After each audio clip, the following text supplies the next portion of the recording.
All right. Once again, I would like to thank you for giving me permission to record this meeting. First, before we get started, once again, I definitely appreciate it, and I'm honored to have this interview with you, Dr. Clark. Thank you so much.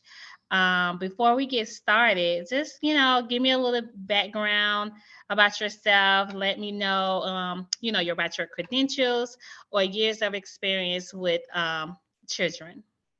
Let me say I am honored to be asked to be interviewed. First of all, I have been working with children for over 25 years. I do have my doctorate in education. Um, I have been working with the state. I have been working with public education. All right, thank you so much. So, I just have some questions for you, and we're gonna. I'm trying to make it as comfortable as possible, and we just like a little girl talk, Okay. but definitely making you comfortable.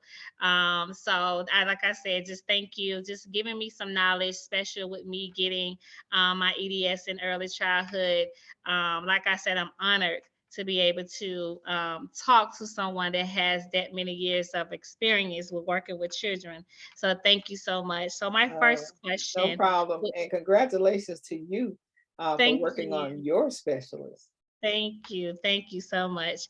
Can you describe the principles of early childhood education? Well, there are several principles when you talk about early childhood education, but I'm just going to name a few. Let's talk about physical development as well as cognitive development. Then there's social and emotional development, and then linguistic development. There are several others, but those are the ones that I think are kind of at the top of the list that I would consider the ones that are really more important and the ones that any teacher should mainly focus on, especially when it talks about cognitive development. Thank you. All right. So when it comes up to standards, Um, why is standards important in the field of early childhood education? Oh, wow. Great question. When we talk about the standards, standards allows teachers to promote the learning and understanding of the development of a child. It encompasses different theories. It also helps and allows the teacher and the student to collaborate effectively in practicing and summarizing and questioning, as well as clarifying. What those standards do, they kind of set the basis or the foundation of your curriculum to kind of allow you to know exactly what it is that you are teaching the child and what it is that the child needs to learn. So when we talk about those standards, it really allows us to know what are the most important things that our students needs and we're expecting for them to learn, and what are the takeaways, and what are the most important things we want them to be able to develop and learn over a period of time to go on to the next level. Thank you. Oh wow, thank you. I love that response. um, so when it comes up to learning theory, do you follow a learning theory at your school? Well, one that I mainly kind of, I guess, would say associate with would be Vygotsky's theory. And I learned a lot about Vygotsky actually during my undergrad years in learning about psychology. I do have a bachelor's in psychology as well. And when we talk about Vygotsky's theory, his belief was that children learn better through play, through fun, through just enjoying learning. And his thing was, as far as the teacher, was reciprocal teaching. What we use when you use that particular theory to improve your students' ability to learn. Because we know that when a child is having fun, they tend to hold on to that. It tends to be more embedded into their cognitive development, opposed to us just drilling them and on that pedagogy where you just sitting there and you just telling them everything and they are not really reciprocating and telling you anything. So one thing I like about Vygotsky is that when you want your student to develop, you want them to have that cognitive ability to learn, you want them to have the social emotional development in their children, then you want to use his theory. Wow, and I definitely agree with you, especially, working with in the early childhood field right now, dealing with kids at a younger age. Play is definitely something that they want to do, but I've noticed that when I group them up and they're able to do that center time, they're definitely learning more even from their peers. So I definitely agree with you. Thank you so much. Oh, wow. Another question. You're doing good so far. You okay? I am. Thank you. So what are the guidelines for developmentally appropriate practices for early childhood education? Oh, Like what are some wow. of the things Ah. that All right. So when we get to talk about guidelines, some of the things I think that I would possibly look at is having a strong knowledge base and having a understanding of childhood development, how what are the child milestones and how they learn, and what are the critical times and ages for them to learn. Also to know the child. um, the most important thing in teaching any student is to know the student, not just by name, but mainly by need. That's when that individuality should be most important, because you want to know how to teach the child.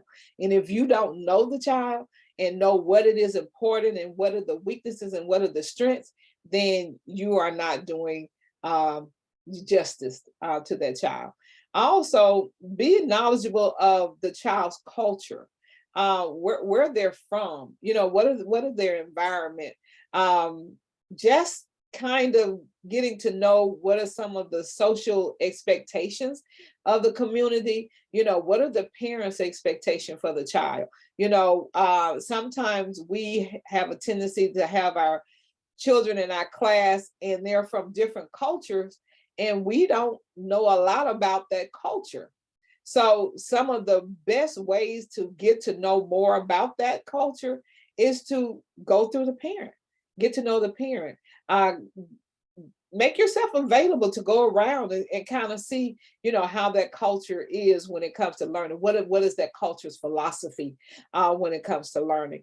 And then there is being intentional when you're planning, when you are practicing your lesson plans. You know, you want to not just have a lesson, you want to have it planned effectively so that all of your students can get something from that lesson.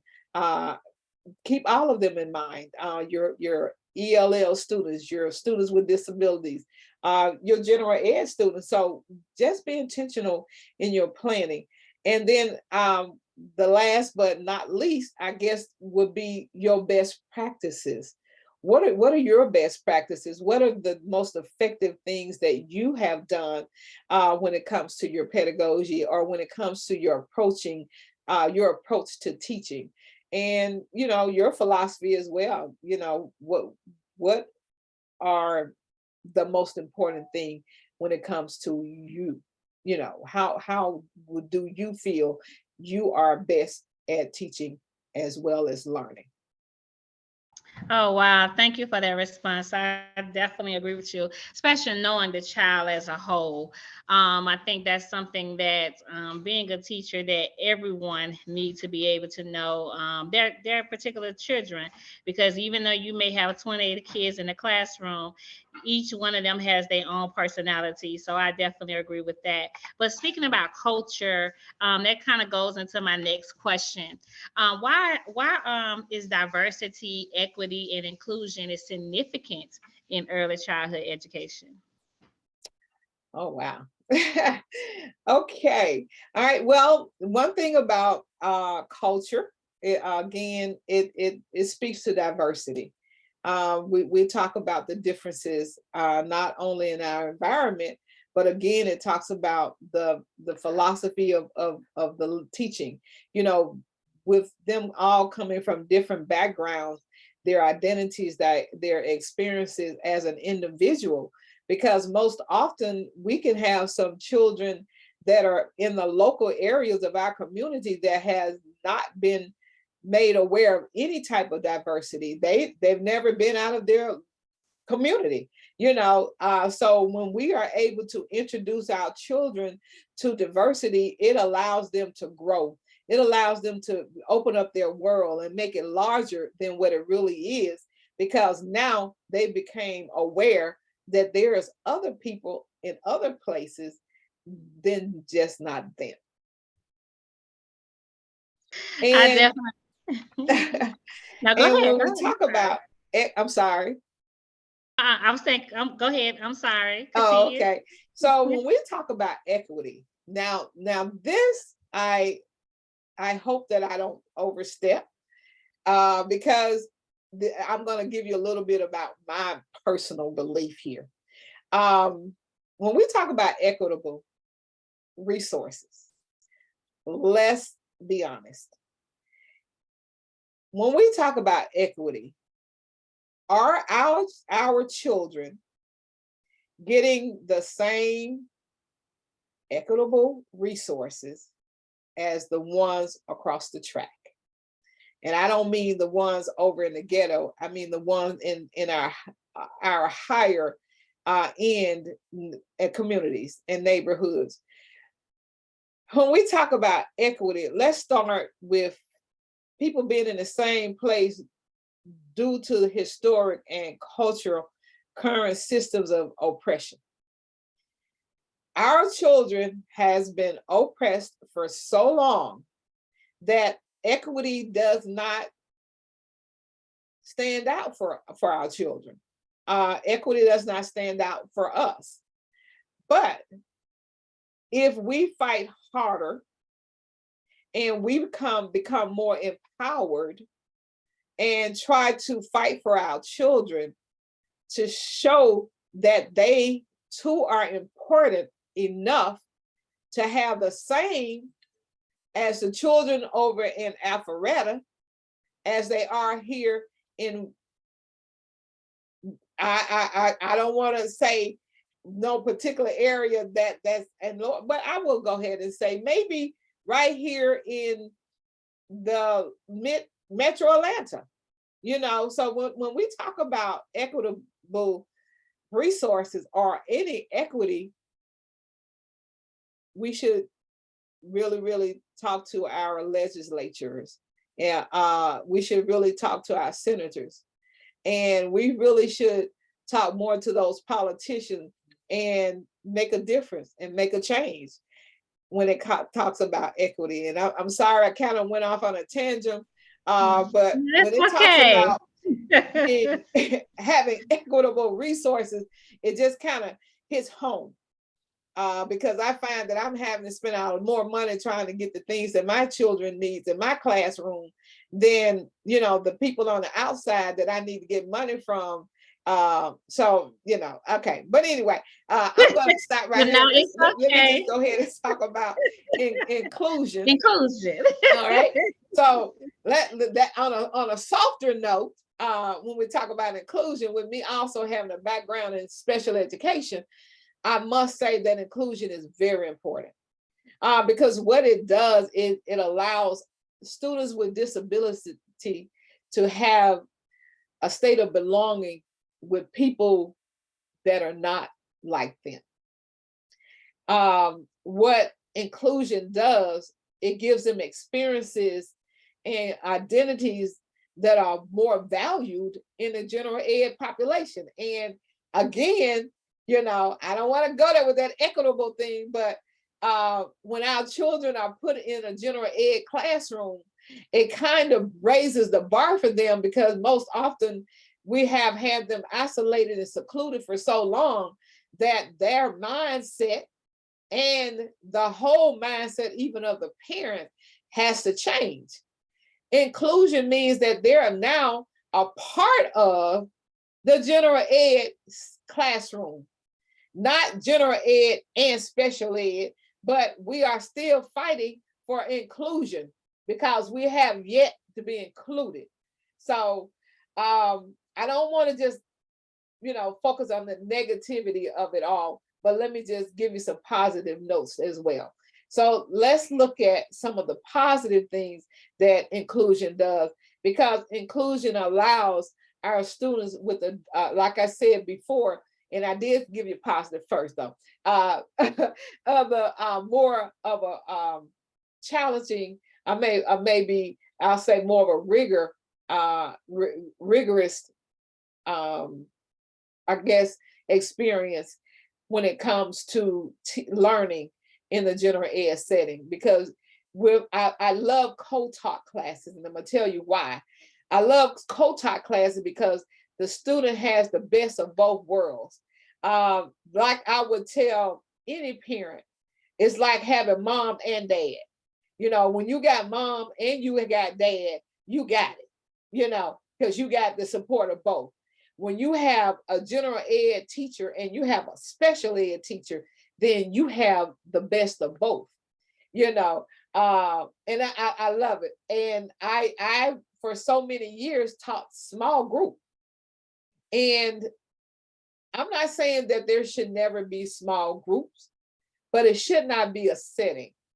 I think small groups should be included. Let's talk about this inclusion, included into the general ed, not even be a setting, and pulled out when necessary, because they can thrive in that general ed setting. When we pull them out, not to say that our special ed teachers are not expert in their field, but they're experts on the accommodations, they're experts on the modifications, they're experts on strategizing how to help this student learn much better. Whereas the teacher that's general ed is more expert in the content part of it. That's going to be very important when it comes to standardized testing, that I don't care for either, but that's another interview. But when we talk about standardized testing, we are prone and conditioned to teach our children to the test. So, and they're not allowed outside of that curriculum, teach them how to learn for GMAS. Not learn for life, but learn for GMAS. All right. But inclusion, diversity and inclusion maximizes competitive advantages through innovation and effective and adaptability to the general ed classroom. Wow. You said that. I thank you, Dr. Clark. Yes, I definitely agree with you, because I think that it does start in an early childhood education setting. So if we teach them now, as You're they're kind of small, low, if we Miss teach Jackson. them, hold on Yeah, one second. your volume has Sorry. gone. Can you Can hear me barely hear now? you. Speak now. Can you hear me now? Yeah, you're still a little Okay. low. Can you hear me now? Yes. Oh, now I can't hear you at all. I'm sorry, and I'm muted again. I'm sorry. Can you hear me now? Yes. Okay, Can yes. you I turn your definitely volume up a little bit? yes. Hold on one second. Because I want to hear all this good stuff you got to say, and I can barely hear it. Thank you. I don't know. It keeps going up and down. I keep turning it up, but I don't know What's going on? I have it up to 100%, so I do apologize Oh, once no again. problem. Can you hear me though? I can. Okay. So yes, I definitely agree with you. I do believe that, it starts in the early childhood, right? It starts when they're small to be able to show them different things, diversity, include them in everything. And so you broke it down, and I feel like that is something as a community that, like you say, I totally agree with you on, that we have to start at the top dealing with the politics of it, and then so that we could be able to have the resources and the different things available for our kids. So I love that you broke it down so great. So I thank you for that. I have a few more questions and we're going to wrap it up, Okay. but I definitely appreciate it. Thank you so much. So with all of that being said, what makes a great teacher leader or a teacher researcher in early childhood education? Okay, a great teacher leader. Well, what makes effective teacher leader? I guess for the most part, I would want to start with the passion.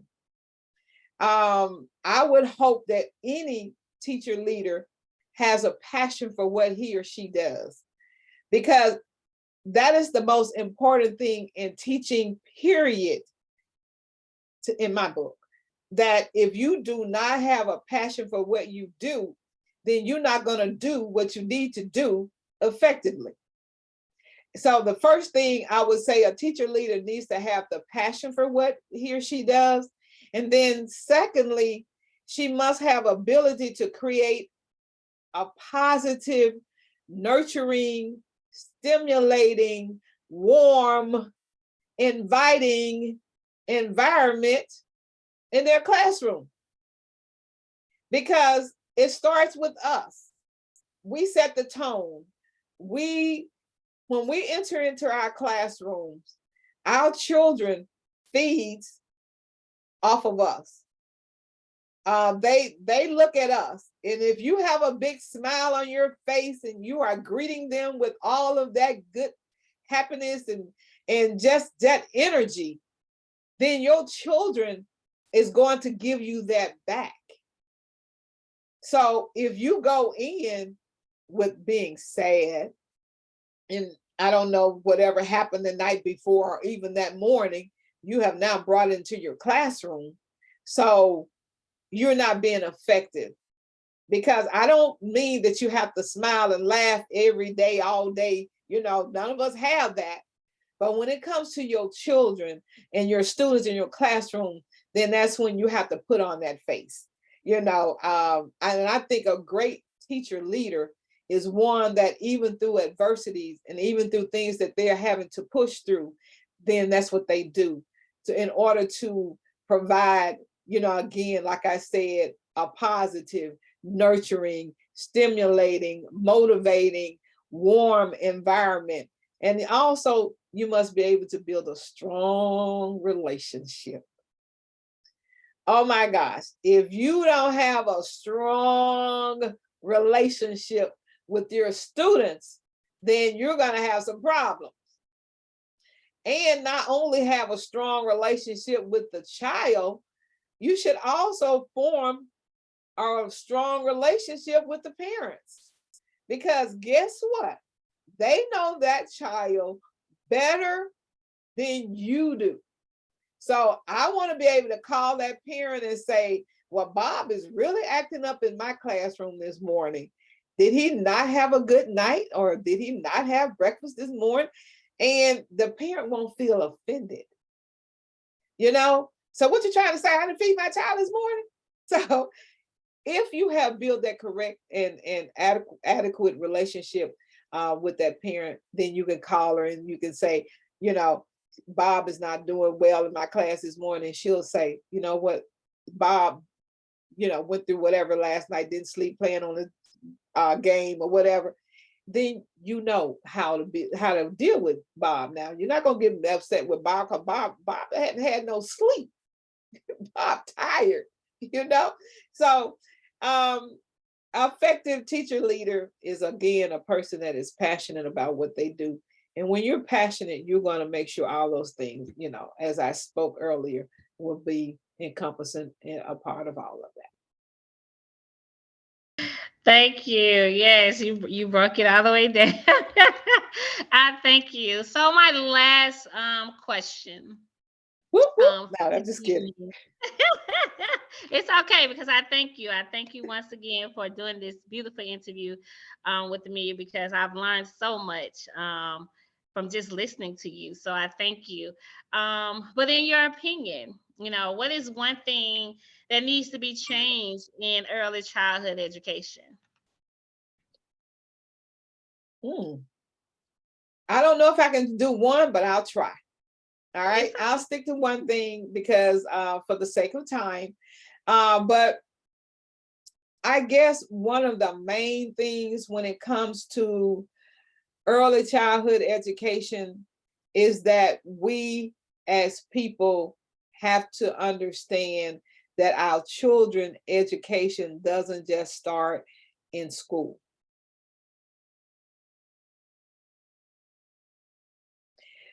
If we can get our parents on board to understand that, and I'm not putting all parents in this pot now. Let me just say that because there are some phenomenal parents that have started their children from the womb in learning. But if we had more of our parents that chose to set a foundation of learning and also the mindset that education is important and the key. Our children are not motivated when it comes to learning. And I'm saddened that I have to say this because I have taught elementary, middle school, high school, and adults. And believe it or not, learning is all the same. Okay. Yes, ma'am. Thank you so much. Once again, I want to thank you for doing this beautiful interview with me. I've learned so much. I'm definitely going to be able to utilize everything because I definitely have the passion for teaching. So, with that being said, you have a great evening. Thank you so much. And thank you again. And I will definitely be in touch. Bye All bye, Dr. right. Have a good one. All right, you too. Bye.